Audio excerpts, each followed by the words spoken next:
Welcome back to Pro Wrestling Throwdown for the week of January 23rd, 2021. I'm Caleb Black. That's Luke the Big Dog Williams. That's our in-studio producer. And stop! And jiggle with it. If you haven't watched the video prior to this one, go watch that one so you understand what's about to happen. Watch that one and come back now. Studio producer, Mighty Max Fury. He's got the bracket in hand. This is the first round for the Who's the GOAT tournament. Neither of us know who any of these picks are. We don't know who we're defending. We don't know who they're defending. It's all off the hip, baby. First round of the first tournament that will be concluded That's today. right. We're going to go through the full tournament today in two separate videos. This is part one, where we get into the might be three opening bracket. We don't know. Maximilian, how do you want to do this? You're going to flip a coin? Can we do that? Let's flip a coin to see who you're going to give the first name to first. You flip it, we'll call it. Okay. Who's calling it? Rock, paper, scissors, shoot. Bam. I'll call it. Okay. Heads, baby. And it's heads. All right. Give me the first name in this tournament. All right. We're starting off big here. That's fine. Starting off Hit us with it, baby.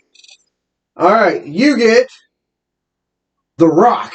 The Rock Johnson. All right. And your minute starts now. Dwayne The Rock Johnson is a third-generation superstar and a media mogul. Not only inside the wrestling ring was he part of the revolution that was the Attitude Era, which was the highest rated and highest viewed period of wrestling in history. He also uses his media influence to continue building the wrestling industry. He continues being an influential part. He also is a megastar. He's one of the guys who transitioned out of professional wrestling into stardom and didn't just succeed, but was like the Forbes #1 actor for our highest paid actor for 5 years in a row. Every single time he's involved in wrestling, period, it means more ratings, means more buy rates, means more interesting matchups he can do with. Look at what he did with John Cena almost 15 years after the Attitude Era ended, and of course all of the scuttlebutt coming up with a perceived match that could be against Roman Reigns, which is the match that would headline WrestleMania for years to come. The Rock is definitely, in this scenario, the GOAT. And time. Okay. Like how I did that? Yeah, it was good. You did very well. Now, I said this is huge. It's huge, baby. Luke, you have Sting. Oh, God damn it. All right. Damn it. All right. And your minute starts now. Sting. Probably one of the pound-for-pound best physiques in professional wrestling. Bar none. His performances with Ric Flair in WCW being the one guy against the Horseman at many times probably kept WCW on the map for several years. Also, you add in the fact that Sting going up into the stands as the Crow revolutionized professional wrestling. He was the one guy WCW had that they could count on in one of the biggest storylines in professional wrestling. Then you look at the fact that when WCW closed its doors, he was the last holdout. He never jumped ship to WCW. That's the one name from WCW is what I meant. He's the one name out of everyone who never jumped for a bigger paycheck. Also, Scorpion Deathlock is, of course, legendary. The man has also bridged out doing time. Well, based on those arguments alone, let's hear it. It's close, but I think it's got to be The Rock. Agreed. I'll agree with that. Agreed. Damn. When you talk about them like that, they're so close to the same. The Rock, and for sure. You didn't even really get a chance to get into the media argument with Sting about how he didn't go to WWE. He went to Elevate TNA, elevating AEW now. Overall, I think that The Rock has got the slight. I do believe that The Rock has the edge. Yeah, I agree. So we're going to go with The Rock. For sure. All right. Which means I get the next pick as well, correct? No, we flip. Do we flip for everyone? Flip everyone. Okay. Well, then the winner calls it. Yeah. All right. So I'm calling it again. All right. Then for match number 2, Luke. No, you got to flip the coin and I got to call it. Oh, I got to flip. Okay. Yeah. So that way. Yep. That way it's a coin toss every time. Go ahead. Heads. It's tails. All right. It's me first. All right. Next. And the gimmes. Luke. Yes. You get Goldberg.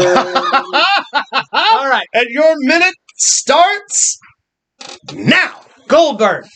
WCW's savior for the longest time. Longest winning streak in the history, regardless if it was fluffed or not.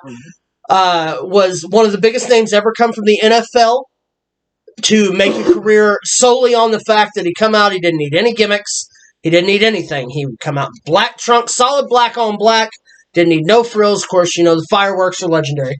Went to the WWE. He's held every major heavyweight championship in every promotion he's been in. Every single one.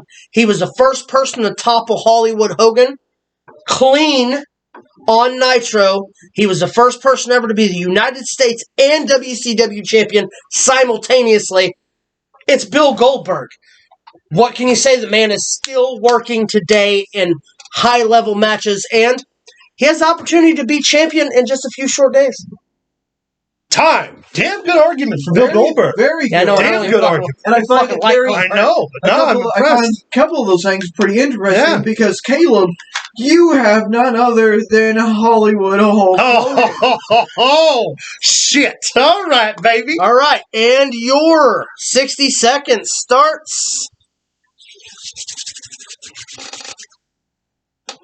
now. Professional wrestling would not be what it is today without Hulk Hogan. Bar none. Was not only a mega superstar in the 80s, was a mega superstar in the 90s, was a mega superstar in 2000, and still to this day has name value. When you put Hulk Hogan's name on a broadcast, for instance, we just saw it, the Night of Legends, Hulk Hogan's advertised, one of the highest rated Raws since the pandemic began in 2020, and one of the highest rated episodes in the last 2 years. Along that token, carried the WWF on his back, made his transition from the WWF to WCW, and carried WCW on his back. WCW would not have succeeded with the NWO had Hulk Hogan not been the third man, had he not been the linchpin, and had he not been there to elevate the stars like Sting or Goldberg, would have also dropped their name value. He took the ball when it came time to change, and changed not for his own benefit, but for the benefit of the fans. And time. Based on those That's a damn good argument either way. Very good argument. Yeah, either way, that's a damn good argument. And based on those arguments alone, I can't believe I'm going to do this, but I think I gotta go with Goldberg. That's fair. Fair enough. Every based on those arguments alone, like Goldberg toppled Hogan, and that's fair. Yeah, all of these were picked at random. Yeah, yes, all of these were picked at random. I didn't say. And hand to God, neither one of us have seen these. Yeah, I gotta go. Hey, baby, with, do your thing. We're going with Goldberg on that one. All right. That surprised me. I didn't think I was going to go with him. Right, that's cool. That's cool. No hard feelings over here. Arguments alone, yeah. All right. You get to call it this time, Luke. We got time to move on? Yep. We got time. All right. Heads. And it's tails. All right. You the first one. All right. Match number 3. Caleb. Yo. You get the Undertaker. Ah! I see where this is going. And go. 30 years. The greatest gimmick ever. Was one of the first people in the early 90s to beat Hulk Hogan for the World Heavyweight Championship. Not only main evented consecutive WrestleManias, walking out with a World Heavyweight title not once but twice, one going in as champion and one as not, held the WrestleMania streak, which was as viable a main event attraction for every WrestleMania as not only one world title, but 2 world title matches. On main event cards that still at the time featured Stone Cold, Triple H, John Cena, Dave Bautista, Edge, you name every single major star in history that main evented a WrestleMania, The Undertaker and his streak was up against those main events, and it oftentimes were even better matches than the main event matches. QED, The Undertaker versus CM Punk was one of the absolute best main events, and that went up against The Rock and John Cena. The Undertaker is, without a doubt, in every instance, the GOAT. Protected the business and saved the WWF. Time. Very well said. There's not a whole lot. Thank you very much. You don't have to say about the Undertaker. You don't. He's a man of few words. Luke, you got some work ahead for you. It's going to be a tough one, though. Stone Cold Steve Oh my Austin. God!